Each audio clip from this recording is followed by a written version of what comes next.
가정을 위해서 헌신하시고 또 수고를 아낌없이 하시는 아버지들을 위해서 우리는 중보해줘야 됩니다. 가정의 아버지들의 영적인 권위가 든든히 세워질 때 가정의 질서가 세워질 줄 믿습니다. 이 가장의 역할을 넉넉히 감당할 수 있도록 말씀으로 충만하게 하여 주시기를 위해서 함께 기도해 주시기 바랍니다. 아버지로서 그리고 어머니로서 아버지를 도와서 가정의 질서를 바로 세우는 어머니로서 하나님께서 맡겨주신 자녀를 하나님의 말씀대로 우리는 교육해야 됩니다.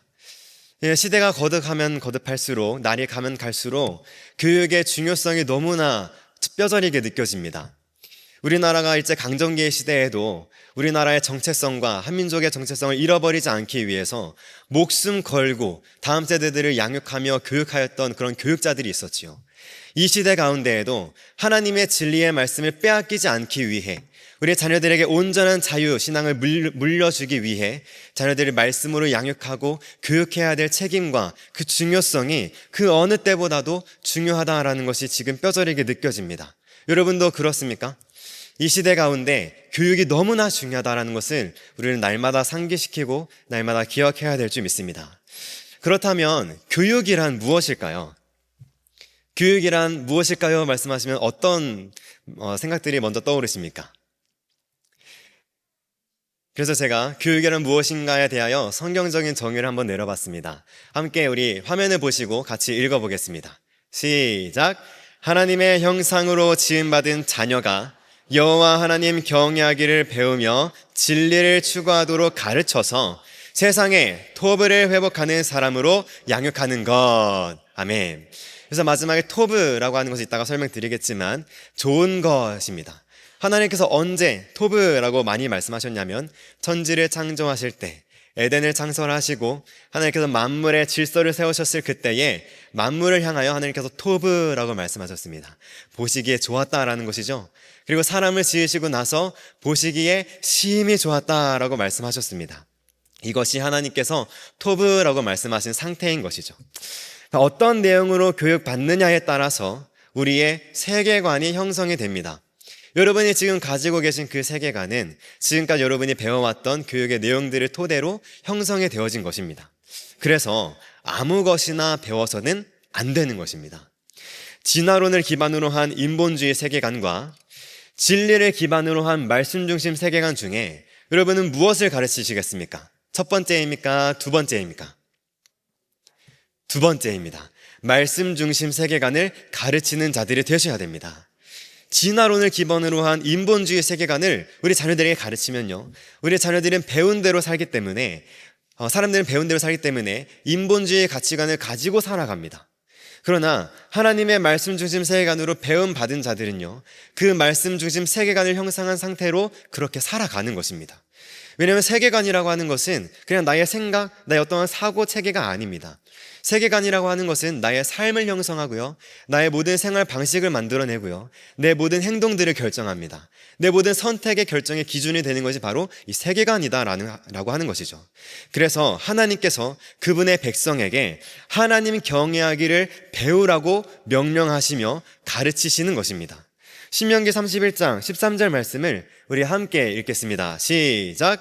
또 너희가 요단을 건너가서 차지할 땅에 거주할 동안에 이 말씀을 알지 못하는 그들의 자녀들에게 듣고 내 하나님 여호와 경외하기를 배우게 할지니라. 아멘.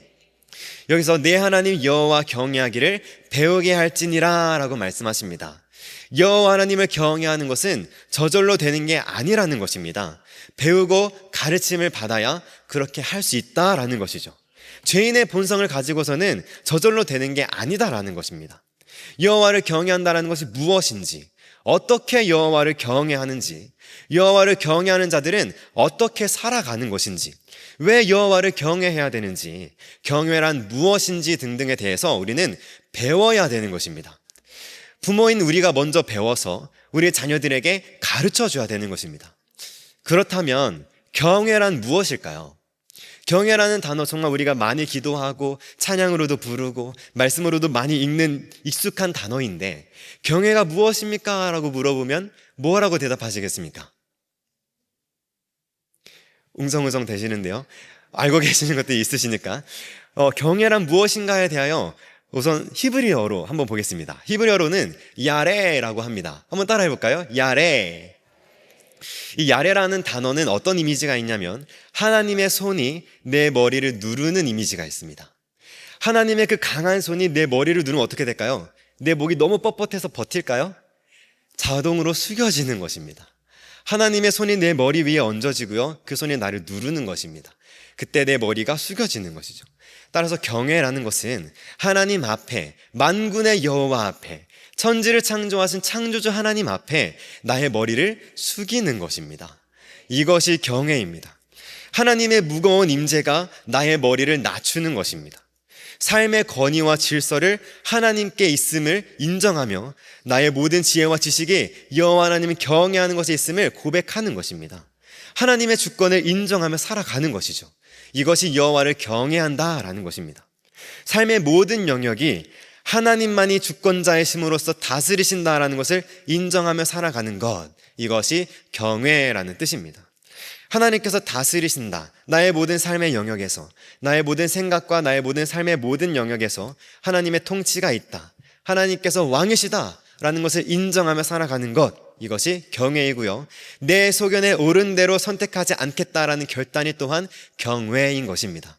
우리가 살아가면서 수많은 선택과 결단을 하죠. 많은 결정들을 내립니다. 그때 성경적인 세계관을 딱 형성한 자들은 하나님을 경외함을 배워서 하나님의 말씀 앞에 머리를 숙이는 것을 연습합니다. 그리고 매번 그러한 훈련을 통하여 하나님 앞에 나아가는 것을 결단하며 순종하는 것이죠. 여러분, 성도의 모든 삶을 통하여 하나님만 영광 받으시고 하나님께 경외하며 나아가는 거룩한 삶이 다 되시기를 축복합니다. 그래서 여호와를 경외하는 것이 모든 사람의 본분이다라고 성경은 분명히 기록하고 있습니다. 그 증거를 한번 봅시다. 전도서 12장 13절입니다. 함께 말씀을 찾아서 PPT를 보겠습니다. 시작. 일의 결국을 다 들었으니 하나님을 경외하고 그의 명령들을 지킬지어다. 이것이 모든 사람의 본분이니라. 아멘. 무엇이 본분이라고요? 하나님을 경외하고 그의 명령들을 지키는 것. 아멘. 이것이 모든 사람의 본분이다. 본분이라고 하는 것은 마땅히 해야 할 일이다 라는 것입니다. 그래서 그리스도인만이 아니라, 이스라엘 사람들만이 아니라 모든 사람이 행할 본분이다 라는 것입니다. 하나님께서 하나님이 말씀하신 모든 것들을 지켜 행하는 것, 이것이 경외다라고 말씀하시고요, 이것이 모든 사람이 마땅히 행해야 될 일이다라고 말씀하시는 것입니다. 자, 그렇다면 잠언 22장 6절 말씀도 함께 읽겠습니다. 22장 6절 말씀입니다. 시작. 마땅히 행할 길을 아이에게 가르치라. 그리하면 늙어도 그것을 떠나지 아니하리라. 아멘. 여기서 마땅히 행할 길을 가르치라 하시죠. 여호와 하나님을 경외하고 그의 명령을 지키는 것이 사람이 마땅히 행할 본분이라 그랬죠. 우리 자녀들에게 이것을 가르쳐야 된다는 것입니다. 여호와 하나님을 경외하고 그의 명령들을 지켜 행하는 것을 가르쳐야 된다는 거예요. 어린 나이 때부터 가르쳐야 된다는 것입니다. 그러면 우리나라 속담에도 있듯이 3살 버릇 80까지 간다고 늙어서도 그것을 떠나지 아니하리라 라는 말씀이에요. 우리 자녀들 어린 나이 때부터 하나님 경외하기를 배우고 그의 말씀들을 지켜 행하는 것을 배우면요, 우리 자녀들이 늙어서도 그것을 떠나지 않게 된다라는 것입니다. 저도 지금까지 어려서부터 배워왔던 하나님의 말씀들이 있습니다. 그 말씀들이 저의 삶의 선택의 기준이 되고 있고요, 저의 모든 삶의 모든 세계관을 형성하고 있는 말씀의 기반이 되고 있습니다. 성도 여러분도 그렇지 않으십니까? 어렸을 때부터 또 오랜 세월 동안 배워왔던 그 말씀들이 지금 하나님을 떠나지 않게끔 만들어주고 있지 않습니까? 하나님의 말씀에서 떠나 살지 아니하도록 여러분을 붙들어주고 있지 않습니까? 우리 자녀들에게도 마땅히 이것을 가르쳐야 된다라는 것입니다. 그래서 부모는 자녀에게 마땅히 행할 길을 가르쳐야 하는데, 그 마땅히 행할 길이 바로 여호와 하나님을 경외하는 것이고 그 명령들을 지켜 행하는 것이다 라는 것이죠. 우리의 길과 진리와 생명 되시는 예수 그리스도의 말씀에 순종하며 여호와 하나님께서 머리에 되심을 인정하며 살아가는 삶을 가르쳐야 됩니다.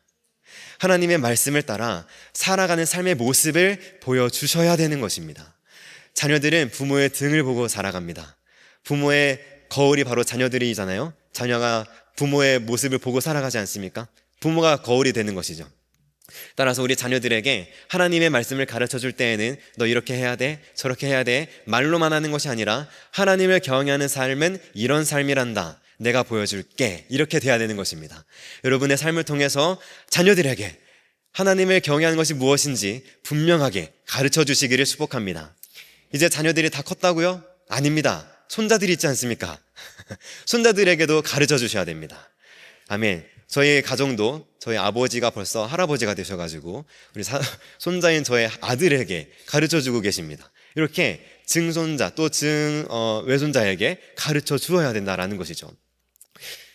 이렇게 자녀들을 교육해야 되는, 하나님의 말씀으로 여호와 하나님을 경외하도록 교육해야 되는 목적은 무엇일까요? 우리가 마땅히 해야 될 일들인데, 본분인데 우리가 그렇다면 이것을 해야 되는, 이렇게 자녀들에게 가르쳐야 되는 그 목적이 무엇일까요? 하나님의 나라와 의를 위해 쓰임받기 위함입니다. 우리 자녀들이 하나님을 경외하는 자가 되어야 하나님의 나라와 의를 위하여 쓰임받을 수 있는 것입니다. 아무리 탁월한 자, 아무리 지식이 많은 자, 아무리 세상에서 스펙을 쌓고 많은 사람들에게 인정받고 존경받는 자라 한들 하나님을 경외하지 않는다면 하나님께서는 그 사람을 쓰실 수가 없는 것입니다.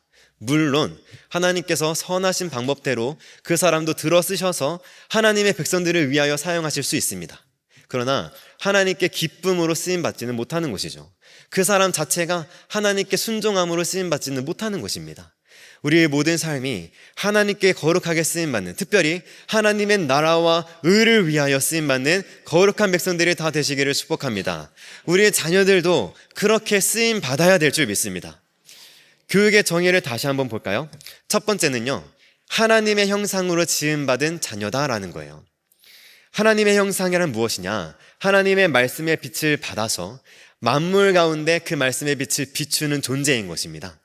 하나님의 형상이라고 할 때 형상이라는 단어를 히브리어로 보면 젤렘입니다. 이 젤렘은 그림자예요.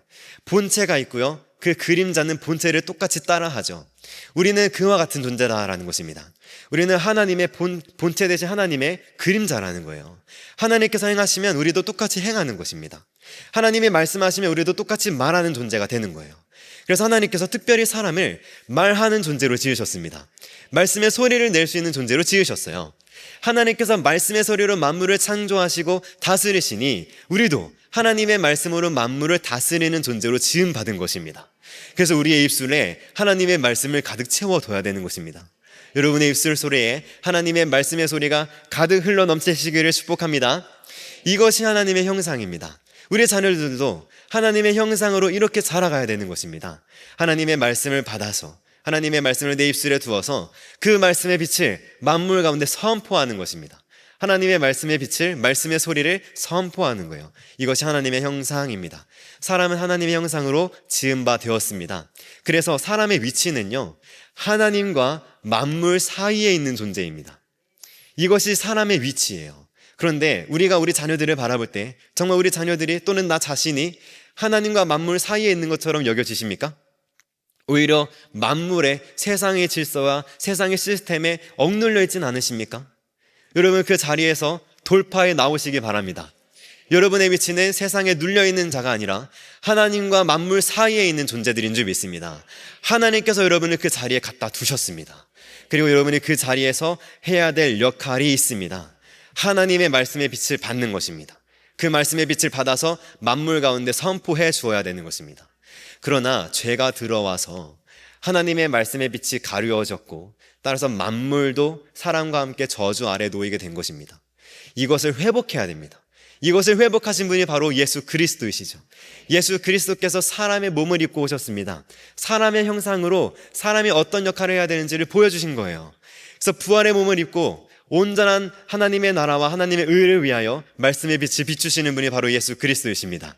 우리도 그분과 함께 부활의 몸을 입고 하나님의 나라와 의를 위하여 만물 가운데 말씀의 빛을 선포하며 다스리는 거룩한 자들이 다 될 줄 믿습니다. 우리는 그날을 소망하며 오늘도 부지런히 하나님의 형상을 회복하기 위하여 말씀의 빛을 받아야 되는 것입니다. 이 말씀의 빛을 거부하는 것이 곧 죄의 역사입니다. 이 모든 죄의 역사들을 걷어내시고 말씀의 빛을 받는 자들이 되시기를 축복합니다. 우리 자녀들에게도 그래서 말씀의 빛이 비춰져야 됩니다. 우리 자녀들이 그냥 말씀의 빛을 가만히 있으면 선택하는 것처럼, 광합성하는 것처럼 받는 게 아닙니다. 하나님께서 허락하신 부모라는 역할을 통해서 자녀들에게 말씀이 주어집니다. 부모의 역할은 자녀들에게 말씀의 빛을 비추는 거예요. 우리의 자녀들은 그 말씀의 빛을 부모를 통해서 받아서 또한 그 자녀의 삶을 통해 만물 가운데 선포하는 것입니다. 이것이 가정의 역할이에요. 부모의 역할과 자녀의 역할이 있습니다. 부모의 역할을 온전히 감당하시고 자녀에게 말씀의 빛을 비춰주시기를 축복합니다. 그래서 완벽이 아니라 하나님의 말씀에 반응하는 온전한 존재로서 키워내야 된다라는 것입니다. 두 번째는요, 여호와 하나님 경외하기를 배우며 진리를 추구한다라는 거예요. 진리를 추구하는 자들이 되어야 합니다. 진리라는 것은요, 이것저것 다 갖고 와서 이것도 좋고 저것도 좋고 다 갖고 와가지고 섞어놓은 그런 게 아닙니다. 진리는 섞이지 않는, 변하지 않는 유일한 옳은 것입니다. 그래서 세상은 교회를 향하여 배타적이라 그러죠. 그렇습니다. 교회는 배타적입니다. 그럴 수밖에 없어요. 다른 것에도 구원이 있다고 말하는 세상과 어떻게 섞입니까? 다른 것에도 예수 그리스도 외에도 다른 방법으로도 구원받을 수 있다고 말하는 그러한 세상 종교와 어떻게 함께 할 수가 있습니까? 우리는 그들과 함께 할 수가 없는 것입니다. 하나님의 진리의 말씀은 다른 것과 섞이지 않는 거예요. 그래서 우리는 좁은 길을 걸어가는 것입니다. 조금이라도 섞이거나 변질되면 그것은 진리가 아닌 것이기 때문이에요. 그래서 진리를 추구한다는 것은, 진리를 정말로 추구하는 자들은요, 좁은 길을 갈 수밖에 없는 것입니다. 많은 사람들은 넓고 편한 길을 찾아갑니다. 다 좋다고 해요. 포용하자고 합니다. 이것도 받아들이고 저것도 받아들이고. 그런데 진리는 그렇지 않다 이거예요. 모든 사람이 진리에 대하여 흠이 없을 수는 없습니다. 내가 다 완전하다, 내가 다 맞다 할 수는 없어요. 그러나 진리를 추구한다라는 것은요, 말 그대로 추구하는 것입니다. 계속해서 진리를 향해서 나아가는 거예요. 지금 비록 내 안에 진리가 아닌 것들이 묻어있다 할지라도 그것을 벗어버리고 진리로 나아가는 것입니다. 다 묻히면서 진리로 가는 게 아니라 진리가 아닌 것이 발견됐다면 돌이켜서 회개해서 다시 진리로 나아가는 것입니다. 모두가 진리에 대하여 흠이 없을 수는 없으니까 그냥 그렇게 섞인 채로 있어도 된다라고 말하는 논리는 옳지 않은 것입니다. 진리가 아닌 것이 발견됐다 그러면 버려야죠. 그리고 진리로 나아가야죠. 하나님의 진리의 말씀은 타협하지 않는 것입니다. 여호와를 경외한다고 말하는 우리가 날마다 회개하며 진리를 향해서 나아가는 자가 되어야 할 줄 믿습니다. 아멘. 세 번째는요, 세상의 토브를 회복하는 것입니다. 아까 말씀드렸던 것처럼 토브는 좋은 것이에요.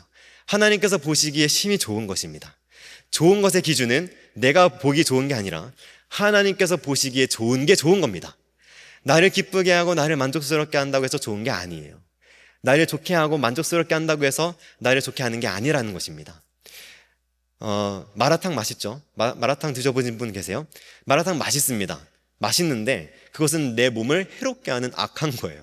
독입니다. 그래서 어떤 분들은 정말 독이라고 해요. 이렇게 내가 먹기 좋고 또 내가 보기에 좋고 내가 경험하기에 느끼기에 참 좋은 것들이 많은데, 재미있고 아름다운 것들이 참 많이 있는데 하나님께서 보시기에 좋으냐 이거예요. 우리는 이것을 봐야 된다라는 것입니다. 태초에 만물을 창조하시면서 말씀하셨던 단어 토브가 우리 가운데 회복되어야 하는 것입니다. 이것이 무엇을 통해 이루어질 수 있느냐? 하나님의 형상으로 지음받은 자녀가 여호와 하나님을 경외하기를 배우며 진리를 추구함을 통해서 토브가 회복되는 것입니다. 하나님께서 통치하시고 운행하셨던 가장 좋은 상태, 에덴을 회복하는 것입니다. 종종 이런 말을 듣습니다. 좋은 대학에 가서 하나님께 영광 돌려야 한다. 좋은 직장에 취직해서 하나님께 영광에 돌려야 된다. 이것이 하나님께 영광이다. 그런데 좋은 대학 가기 위해선 예배에 소홀합니다. 하나님의 말씀대로 순종하는 삶은 취직하기 전까지는 뒷전이에요. 우선 대학이, 우선 직장이 목표인 것입니다. 그런데 말은 하나님의 영광을 위해라고 합니다. 모두 다 그렇다는 건 아니지만 하나님의 영광을 위해 한다고 좋은 대학을 위해서 또 좋은 직장을 위해서 부지런히 애써가며 힘써 그렇게 노력하는 자들의 모습 속에 정말 하나님의 영광이 무엇인지 알고 그 영광을 위해서 그렇게 살아가는 모습이 있나 이거예요. 여러분도 그렇게 하나님께 영광을 돌리기 위해 무엇을 하겠다, 하나님께 영광을 돌리기 위해 이렇게 했으면 좋겠다 하는 것이 있지요. 그런데 하나님께 영광이 무슨 뜻일까요? 무엇이 하나님께 영광을 돌리는 것입니까? 하나님의 영광은요, 히브리어로 카보드라고 합니다. 한번 따라해 봅시다. 카보드. 카보드라는 단어는 4개의 철자로 이루어져 있어요. 이 네 개의 히브리 철자로 이루어진 단어들의 의미를 딱 보면요, 곧은 계시, 곧 진리의 말씀으로 들어가는 시스템을 적용한다라는 뜻이 있습니다. 이것이 영광이다라는 단어의 뜻이에요. 하나님의 말씀으로 들어가는 시스템을 세워가는 것입니다. 이것이 영광입니다. 그런데 하나님께 영광 돌려야지, 좋은 직장 들어가서 하나님께 영광 돌려야지 할 때 원래의 뜻은 무엇이 되어야 되냐? 좋은 대학 가서 하나님의 진리의 말씀으로 들어가는 시스템을 세워야겠다. 좋은 직장에 취직해서 하나님의 말씀으로 들어가는 시스템을 온전히 세워야겠다. 이것이 영광인 것입니다. 좋은 대학 직장 들어가서 그것이만 하나님께 영광 돌리는 것이다 라고 말할 수 없다라는 거예요. 따라서 좋은 대학에 가거나 좋은 직장에 취직하거나 좋습니다. 그러나 정말 그것의 목표가 하나님께 영광이 있느냐 이거예요. 그렇다면 그 모든 과정 속에 하나님께 영광 돌리는 모습이 있어야 되는 것입니다. 하나님의 말씀으로 들어가는, 계시된 진리의 말씀 안으로 들어가는 그 시스템, 곧 집인데 이 집이 세워져야 되는 것입니다. 그 집을 세워가며 공부해야 되는 것이고요, 그 집을 세워가며 취업 준비를 해야 되는 것입니다.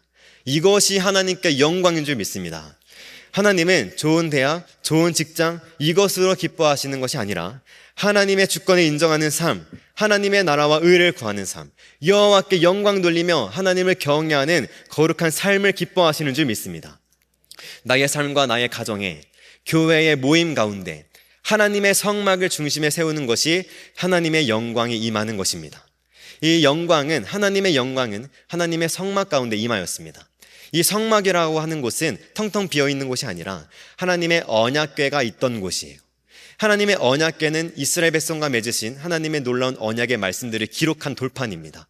이 언약궤가 있는 성막 위에 하나님의 영광이 임하는 것입니다. 하나님의 영광이 언제 떠났냐? 이스라엘 백성들이 언약궤를 잃어버렸을 때 영광이 떠났다고 말씀하십니다. 우리 가운데, 우리 가정 가운데, 우리의 모든 교회 가운데 하나님의 언약의 말씀이 새겨져 있어야 됩니다. 그 자리에 하나님의 영광이 임하는 것입니다. 하나님의 영광이 임하면 그들을 통해서 하나님의 영광이 드러나게 되는 것이고요, 그 삶을 통해서 하나님께서 영광 받으시게 된다라는 것입니다. 이것이 하나님께 영광인 것입니다. 이렇게 하나님께 영광 돌리는 거룩한 서산제일교회 성도 여러분 모두의 다 삶이 되시기를 축복합니다. 하나님께서 이 언약의 말씀을 회복하시는 것, 하나님의 형상을 회복하시는 것을 너무나 기뻐하십니다. 우리 자녀들에게도 이것이 회복되어야 합니다. 하나님께서 우리 자녀들을 통해 영광 받기를 원하시는 줄 믿습니다. 우리 자녀들이 말씀 안으로 들어가야 됩니다. 우리 자녀들이 말씀 안으로 푹 잠겨서 하나님의 진리의 말씀의 통치를 받는 거룩한 시스템을 세워가야 되는 것입니다. 우리 자녀들의 말씀의 질서가 세워지기를 축복합니다. 우리 자녀들이 말씀 밖에 벗어나는 삶이 아니라 말씀의 울타리 안에 거하는 자들의 삶이 다 되기를 축복합니다. 이것이 우리 교육의 목적이다라는 것입니다. 하나님의 형상을 회복하고 하나님 여호와 경외하기를 추구하며 또한 진리를 추구하는 가운데 만물에게 하나님의 말씀의 빛을 비추고 하나님께 영광 돌리는 삶을 살아가는 것입니다. 이것이 우리 교육의 목표가 되는 것입니다. 그렇다면 어떻게 자녀들을 그렇게 교육할 수 있을까요? 우리의 아무런 방법과 또 여러 가지 세상의 그런 기술들과 또 교육법들을 가져와가지고 자녀들을 그렇게 양육할 수 있을까요? 하나님께서 말씀을 통해서 모든 교육법을 다 이미 가르쳐 주신 줄 믿습니다. 교육의 방법과 내용도 우리는 진리를 추구하며 말씀에서 답을 찾아야 될 줄 믿습니다.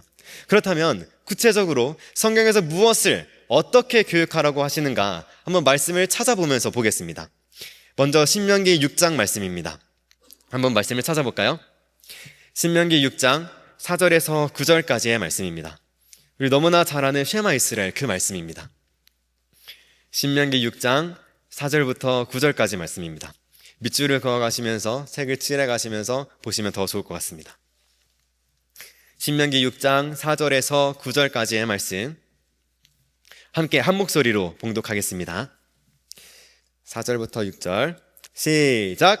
이스라엘아 들으라. 우리 하나님 여호와는 오직 유일한 여호와이시니 너는 마음을 다하고 뜻을 다하고 힘을 다하여 내 하나님 여호와를 사랑하라. 오늘 내가 내게 명하는 이 말씀을 너는 마음에 새기고 내 자녀에게 부지런히 가르치며 집에 앉았을 때에든지 길을 갈 때에든지 누워있을 때에든지 일어날 때에든지 이 말씀을 강론할 것이며 너는 또 그것을 내 손목에 메어 기호를 삼으며 내 미간에 붙여 표로 삼고 또 내 집 문설주와 바깥문에 기록할지니라. 아멘. 아멘. 저희 말씀을 준비하면서 이 말씀들에 대해서 새롭게 깨닫게 된 것들이 많이 있습니다. 이 말씀은 하나님께서 이스라엘 백성들에게 또 우리 그리스도의 몸된 교회에게 자녀들을 어떻게 양육해야 되는지 구체적으로 가르쳐 주시는 말씀입니다. 하나씩 보겠습니다. 첫 번째는요, 4절 말씀이에요. 이스라엘아 들으라 말씀하십니다. 하나님께서 먼저 말씀하시는 거예요. 들어라 라는 것입니다. 우리는 자녀에게 이 첫 번째 훈련을 해줘야 됩니다. 듣는 훈련을 해줘야 돼요. 우리 자녀들이 무엇을 들어야 되는지를 교육받아야 된다는 것입니다. 아무 말이나 들어서는 안 됩니다. 세상에 많은 말들이 있지요. 많은 소리들이 들려옵니다. 그러나 우리는 그 소리를 분별할 줄 알아야 됩니다. 아무 소리가 다 좋다고 해가지고 다 들어서는 안 되는 거예요. 내 귀를 즐겁게 하고 내 마음을 편안하게 해주는 말들, 사탕발림의 말들 참 많죠. 그리고 나를 어떤 소망을 품게 하는 말들, 나에게 희망 회로를 돌리게 하는 말들 참 많이 있습니다. 그러나 그런 말들에 속으면 안 된다라는 거예요. 하나님의 백성은 듣는 훈련이 되어야 된다라는 것입니다. 하나님의 말씀을 기준으로 듣는 기준을 바로 세우시기를 축복합니다. 우리는 이러한 듣는 훈련을 먼저 해야 됩니다. 우리 자녀들도 듣는 훈련이 되어야 돼요. 누구누구야 하면은 네가 먼저 나와야 됩니다. 누구누구야 불렀는데 들은 채도 안 한다? 훈련 들어가야 되는 거예요. 말씀의 권위가 부모에게 세워져야 되는 것입니다. 불렀으면 대답이 딱 돼야죠. 이것이 듣는 훈련이에요. 듣는 훈련이 안 되잖아요. 아무런 교육도 할 수가 없습니다. 제가 아무리 이렇게 설교를 하고 많은 분들이 말씀으로 가르쳐준다 한들 귀를 다 닫고 있으면 아무리 여기 앉아 있어도 가르침이 들어가지가 않는 것입니다. 하나님의 말씀은요, 소리로 주어졌습니다. 그 말씀의 소리는 들어야 깨닫는 것입니다. 믿음은 들음에서 난다 그랬죠. 듣는 것은 하나님의 말씀이라 그랬습니다. 하나님의 말씀을 들어야 깨달음이 있는 것이고요, 말씀을 들어야 교육을 받을 수 있는 것입니다. 그래서 첫 번째는요, 듣는 훈련이 되어야 된다라는 것입니다. 너 예배 똑바로 들으라 하면 바른 자세로 앉아야 되는 거예요. 하나님의 말씀에 순종해라, 부모님을 공경해라, 그 말씀에 아멘하며 네가 나와야 되는 것입니다. 이렇게 듣는 훈련을 해야 된다라는 것이죠. 두 번째는요, 5절입니다. 너는 마음을 다하고 뜻을 다하고 힘을 다하여 내 하나님 여호와를 사랑하라 그랬어요. 우리는 사랑도 훈련해야 돼요. 사랑은 그냥 감정이 아닙니다. 사랑은 훈련되어야 되는 거예요. 여러분 다 아시잖아요, 그렇죠? 옆에 계신 우리 남편과 아내, 사랑은 감정이 아닙니다. 사랑은 훈련되는 거예요. 그죠? 사랑은 저절로 되는 것도 아니고요, 감정으로만 되는 것도 아닙니다. 헌신과 수고와 포기가 있어야 사랑이 되는 것입니다. 하나님께서 이 사랑을 가르쳐 주십니다. 우리 자녀들에게 사랑을 가르쳐 줘야 돼요. 그런데 어떤 게 사랑이다 이게 가르쳐 주는 게 아니라 무엇을 사랑해야 되는지를 가르쳐 줘야 됩니다. 아무 것이나 다 사랑해서는 안 됩니다. 사랑하는 것은 곧 그것을 섬기는 거예요. 그것을 우상화하는 것입니다. 우리 자녀들이 세상을 사랑하면요, 세상을 섬기게 되는 거예요. 우리가 부모님을 사랑하죠. 마땅히 부모님을 사랑하는 것입니다. 우리 자녀는 부모님을 그래서 섬기는 거예요. 우리가 하나님을 사랑하죠. 우리가 하나님 앞에 엎드리는 것입니다. 그래서 사랑하는 자, 하나님을 사랑하는 자가 하나님 앞에 엎드리며 그분을 경외할 수 있는 것입니다. 우리 자녀에게 무엇을 사랑해야 되는지를 가르쳐 주어야 됩니다. 우리 자녀들 지금 사랑하는 것이 너무나 많습니다. 여기서 사랑을 다른 말로 바꿔버리면 중독이에요. 우리 자녀들 거짓 사랑에 빠져 있습니다. 거짓된 중독에 다 빠져 있어요. 하나님의 말씀을 사랑하기보다 세상의 게임, SNS, 영화, 드라마, 세상의 즐거운 것들에 다 빠져 있습니다. 이것들을 사랑하는 거예요. 우리가 자녀들에게 사랑해야 될 대상을 안 가르쳐줘서 그렇습니다. 하나님의 말씀대로 하나님을 사랑하는 방법들을 가르쳐 주어야 된다라는 거예요. 그런데 사랑이란 무엇인가? 하나님을 사랑하는 것, 따뜻한 마음, 하나님을 사랑하면 눈물이 나는 것, 이게 하나님을 사랑하는 게 아니라 하나님을 사랑하는 자들은 하나님의 말씀들을 지킨다 그랬습니다. 하나님의 계명을 지키는 것이 하나님을 사랑하는 것이라 그랬어요. 하나님을 사랑하는 것을 가르쳐 줄 때에는요, 하나님의 말씀대로 순종해야 된다라는 것을 가르쳐 줘야 된다라는 것입니다. 이것이 사랑 가르침입니다. 사랑 훈련이 되는 거예요. 세 번째는요, 6절 말씀입니다. 오늘 내가 내게 명하는 이 말씀을 너는 마음에 새기고 라고 되어 있어요. 이 새기고 라는 단어는 한 번에 새겨지는 게 아니죠. 뭔가 돌에 새길 때에는 한번 딱 한다고 새겨지는 게 아니잖아요. 계속 반복해야 되는 것입니다. 똑같은 곳을 또 치고 해야 되는 거예요. 그래야 새겨지는 것입니다. 반복 훈련을 하는 거예요. 우리 자녀들 반복하는 훈련을 배워야 됩니다. 반복하는 것들을 경험해야 돼요. 하나님의 말씀은 반복해서 읽게 되고 반복해서 소리 내어질 때에 그 말씀이 깨달아지는 역사가 성령을 통해서 일어나게 되는 것입니다. 하나님의 말씀을 이렇게 반복하다 보니 말씀들이 새롭게 깨달아지는 역사가 있는 것입니다. 말씀을 반복해야 됩니다. 모든 것들을 배우는 가장 기본적인 원리는 반복이에요. 그래서 우리 자녀들이 공부할 때에도 여러 번 반복하면서 공부하잖아요. 이것이 배움의 원리입니다. 그래서 우리는 반복 훈련을 해야 되는 거예요. 새겨질 때까지 반복하는 것입니다. 그것이 마음에 새겨지는 것이고요, 내 것이 되는 것이고요, 빼앗기지 않게 되는 것입니다. 우리 자녀에게 듣는 훈련을 해줬다면 사랑하는 훈련을 해줘야 되고요, 사랑은 곧 하나님의 말씀을 지키는 것이라고 그랬죠. 그래서 지킨다라는 단어는 샤마르입니다. 샤마르는 빼앗기지 않는 거예요. 보존하는 것입니다. 하나님께서 하나님의 말씀을 어떻게 우리에게 주셨냐, 이제 그 돌판에 써주신 게 아니라 우리 마음판에 새겨서 주셨다 그랬어요. 아멘. 그 말씀이 우리 마음판에 새겨지는 거예요. 말씀이 반복해서 새겨지는 것입니다. 이때 여러분의 자녀들이, 또 여러분 자신이 하나님의 말씀으로 온전케 되어지고 하나님의 말씀으로 거룩해 되어지는 것들을 경험하게 되는 것이죠. 아멘. 네 번째는요, 7절 말씀이에요. 내 자녀에게 부지런히 가르치며, 집에 앉았을 때든지 길을 갈 때든지 누워있을 때든지 일어날 때든지 언제든지 이 말씀을 강론할 것이며 라고 말씀하십니다. 그래서 강론하다라는 단어는 선포하다, 선언하다, 가르치다라는 뜻이 있어요. 우리 자녀들에게 가르쳐야 된다라는 겁니다. 그런데요, 우리 자녀들도 가르치는 법을 훈련받아야 됩니다. 가장 좋은 교육은요, 가르쳐 보는 거예요. 선생님들은 다 아시죠? 가르치는 자는 가르친 내용들이 내 것으로 완전하게 남습니다. 저도 아이들을 많이 가르치고 있는데 가르친 내용들이 제 것으로 다 남아있어요. 이것이 가장 훌륭한 교육입니다. 우리 자녀들이 하나님의 말씀으로 배운 것이 있다면, 듣고 사랑하고 새겨진 것들이 있다면 우리 자녀들도 그 말씀으로 강론해야 됩니다.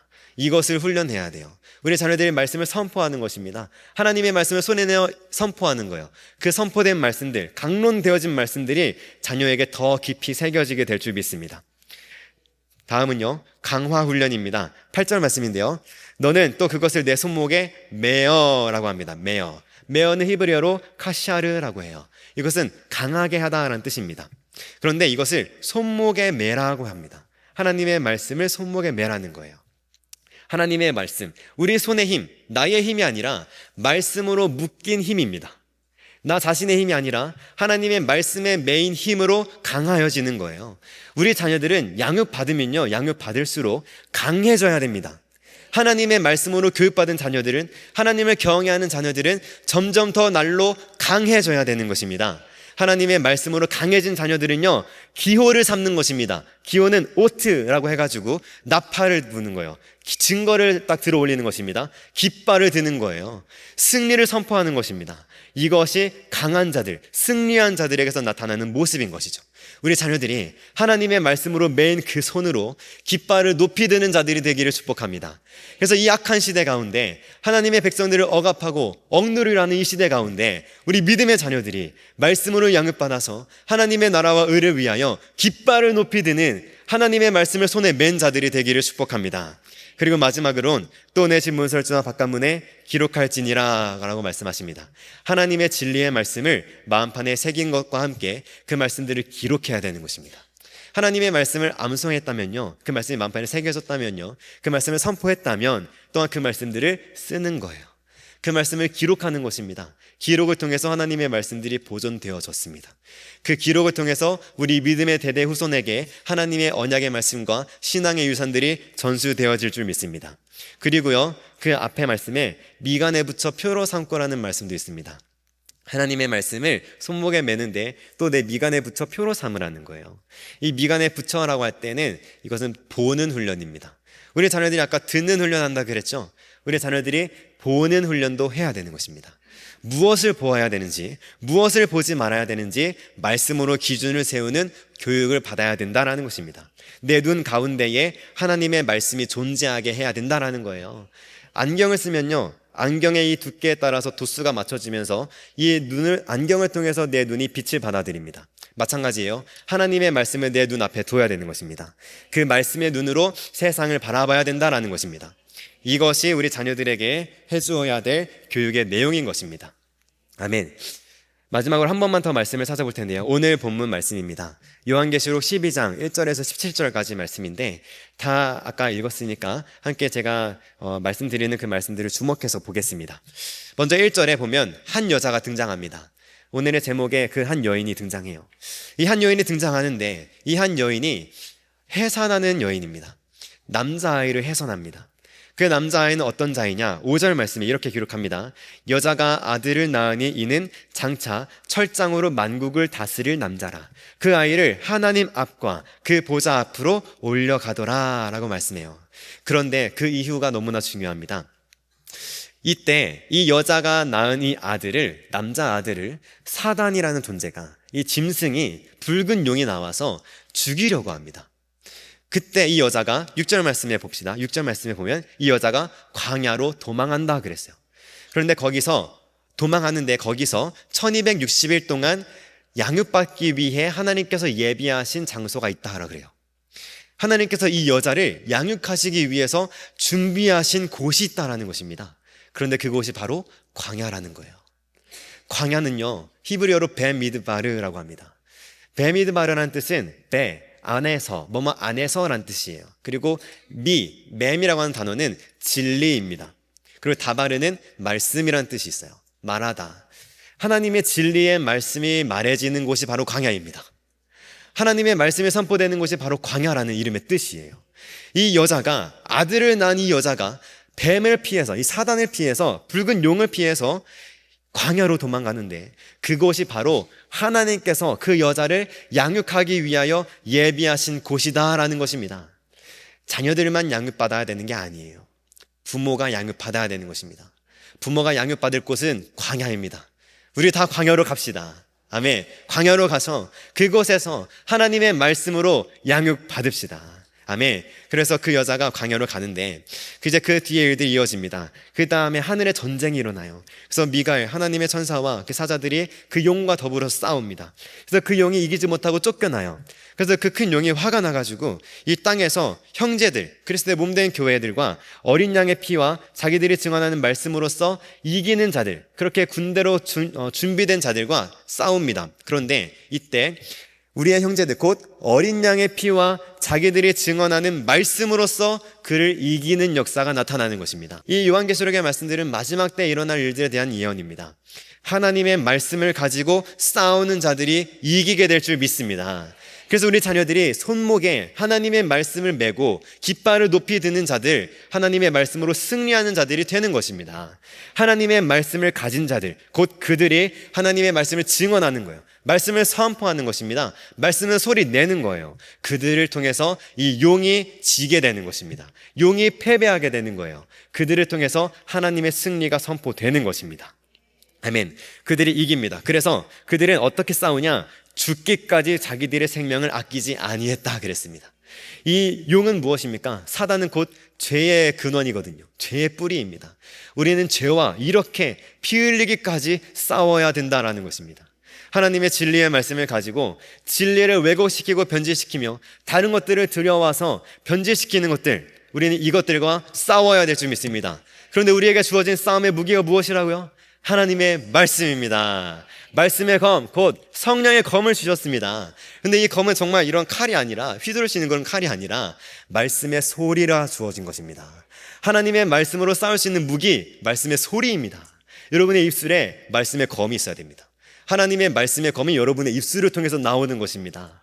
그 예리한 검, 곧 하나님의 말씀이 입술을 통해서 선포되어질 때에 모든 사단의 역사들, 모든 것들을 변질시키고 왜곡시키고 혼합시키려 하는 이러한 혼합주의들을 우리가 이겨낼 수 있을 줄 믿습니다.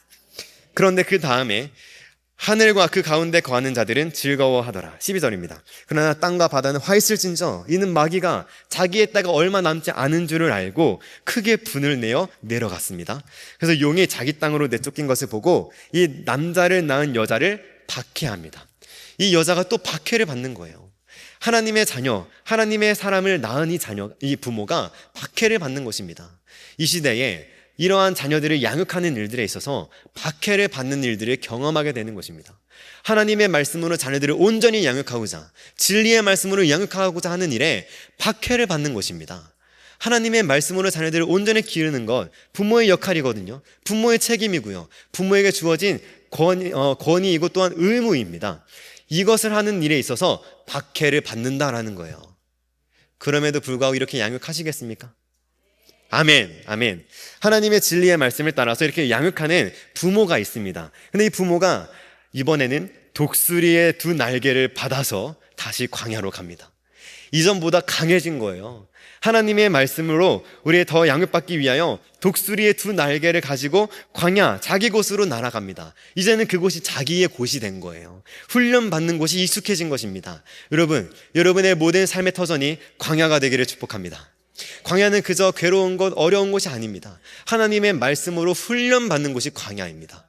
그래서 이스라엘 백성들을 하나님께서 광야를 지나가게 하시는 거예요. 약속의 땅으로 바로 보내지 않으시고 노예의 근성이 가득했던 이스라엘 백성들을 광야에서 훈련시키시는 것입니다. 하나님의 백성으로, 하나님의 군대로 강하게 훈련시키시는 거예요. 그래서 이 여자도 마찬가지입니다. 하나님께서 점점 더 강하게 하셔서 이제 그곳으로 가서 뱀의 낯을 피하여 한 때와 두 때와 반 때를 양육받는 것입니다. 우리는 날마다 이렇게 양육받는 자들이 되어야 될 줄 믿습니다. 그 여자의 뒤에서 이제 뱀이 그 입으로 물을 강같이 토하여서 여자를 그 물에 떠내려 가게 하려고 합니다. 그러나 그때 땅이 여자를 도와서 입을 벌려서 용의 입에서 토한 강물을 삼켜버리죠. 세상은 이렇게 우리를 향하여 달려올 겁니다. 세상의 쓰나미와 같은 것들을 몰아올 거예요.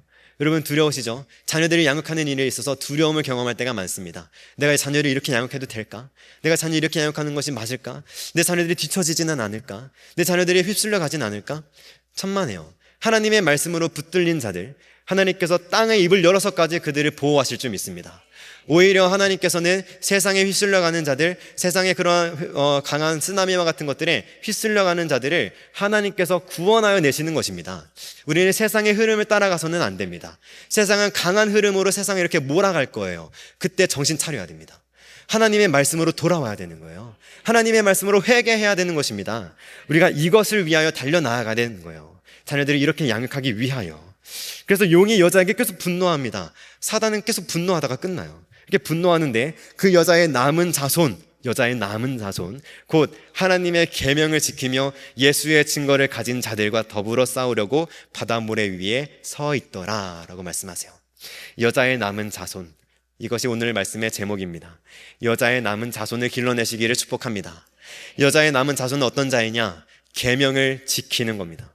여호와의 말씀을 지키는 거예요. 여호와의 말씀을 빼앗기지 않는 것입니다. 그 말씀을 마음판에 새기는 거예요. 예수의 증거를 가진 자들입니다. 하나님의 아들 예수 그리스도께서 만왕의 왕이시다. 그분은 부활하셨다. 그분이 만주의 주이시다. 그분이 구원자이시다. 그분이 곧 오신다. 그분의 나라가 임한다. 이 증거, 이 진리의 말씀들을 가진 자들, 이들은 싸울 준비를 해야 됩니다. 남은 자손들 싸울 준비를 하시기에 축복합니다. 왜냐하면 이들과 더불어 싸우려고 바다 모래 위에 서 있는 용이 있기 때문입니다. 우리는 이들과 더불어 싸우는 자가 되어야 됩니다. 우리의 씨름은 혈과 육이 아니요 악한 통치자들입니다. 악한 권세예요. 사단인 것입니다. 우리는 이들과 싸워 이겨야 됩니다. 그러나 이미 우리는 이긴 전쟁을 하는 것이죠. 예수 그리스도께서 우리에게 이미 검을 주셨고요, 승리의 나팔을 불게 하셨습니다. 우리는 그 말씀을 빼앗기지만 않으면 됩니다. 언약궤의 말씀을 지키며 믿음으로 나아가는 자들이 다 되시기를 축복합니다. 기도하겠습니다.